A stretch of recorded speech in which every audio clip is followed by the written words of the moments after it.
Invisible City is back on Netflix for its second season, so let's see if these new episodes are worth your time.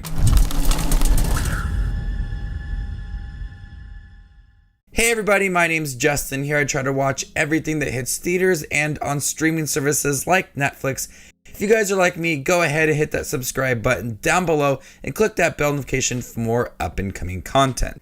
Season 2 builds off of the popular Brazilian Netflix show that was released in 2021. After the events of Season 1, and his wife tells him that he has a mission to complete.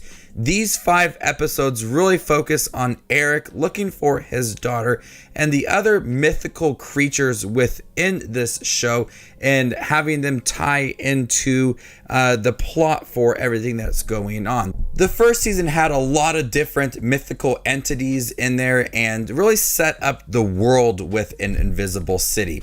And going into the second season with only 5 episodes compared to 7 for that first season, there's a lot less of these entities in here, which I found to be a little disappointing. I love the different takes on the entities and how they fit into the storyline and how they challenged Eric and Luna as well, and Ines and all of the characters within that first season. And going into the second season, there's more of a plot and more at stake rather than having several different entities that contribute to the story.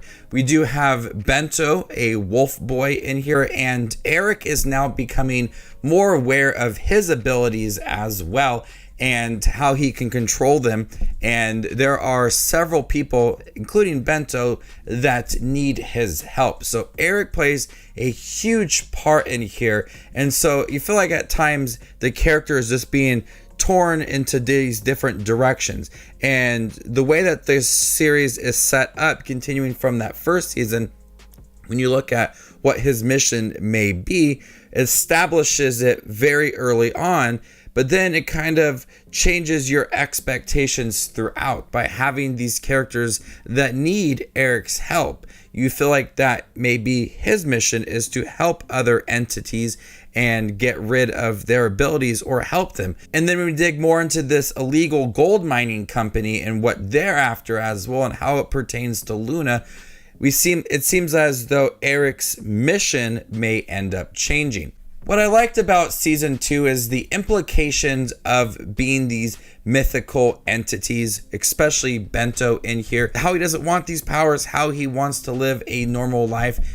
We see how these powers are weighing some of these characters down. And I appreciate how these characters were written and how they dealt with it in the first place by also showing how it affects their lives as well. And then that also pertains to Eric and him and his mission and how motivated he is to help them. It does move nicely from the first season into the second season, building off of what that mission may be, but also not forgetting the storyline with his daughter. We also have this illegal gold mining company as well, and Bento and Lazo as well, other characters that are in here.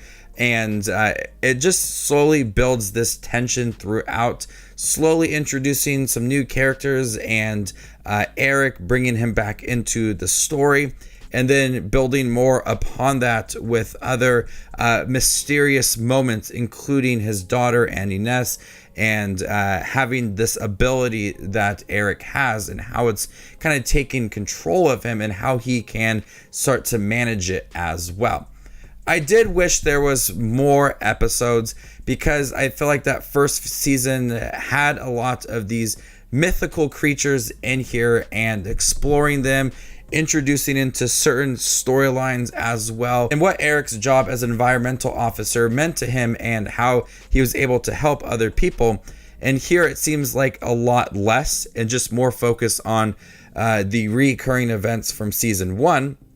And building off of that. And while I did appreciate the continuation from season 1, I wish there was some more new storylines that kind of ventured off into different directions that we're able to explore more of this world that was set up in season 1.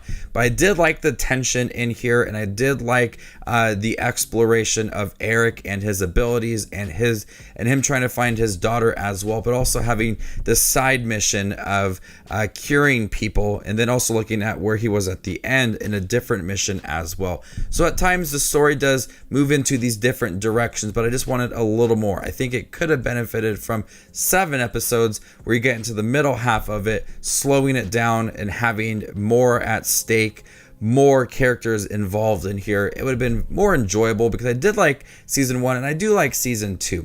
I do like Eric's storyline, his involvement with his daughter, protecting her as well, and these different entities that are based on mythical stories, and seeing their portrayal in here was a highlight for me in that first season, and having them again in the second season was a lot of fun. So overall, Invisible City Season 2, there was some moments I really did like. I think at times it moved a little too quick with its storyline involving Eric and Luna. That was really its main focus. And certain storylines that came into play at the end felt a little bit too rushed, involving his abilities and other characters involved in this illegal gold mining company.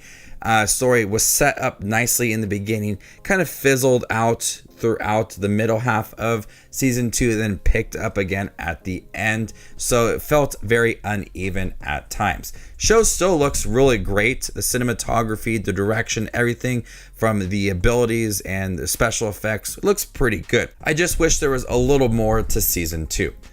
So before I give you my score for Invisible City Season 2 on Netflix, make sure to check out my channel. Here I do movie reviews, trailer reactions, ranking videos, tier lists, all that fun movie-related content that you see on YouTube. I do it all here, so hit that subscribe button to get it all in one spot. I'm going to go ahead and give Invisible City Season 2 a B-.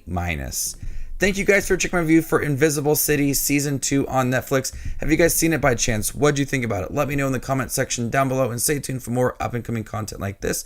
My name is Just Watches Movies, and you guys stay classy, YouTube.